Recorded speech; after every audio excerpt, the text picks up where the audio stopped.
হওয়াই স্বাভাবিক। আর যদি আপনি বিশ্বাস করেন যে খেজুর গাছ আপনাকে ছায়া প্রদান করবে, তাহলে সেই বিশ্বাসও অবশ্যই ভঙ্গ হবে। তাহলে কি করা উচিত?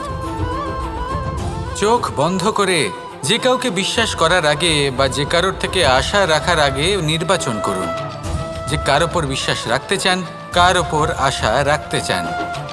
তবে আমি তো বলবো যে বিশ্বাস করতে হলে নিজের ওপর করুন, যে এই সংসারে এমন কোনো কাজ নেই যা আপনি করতে পারেন না।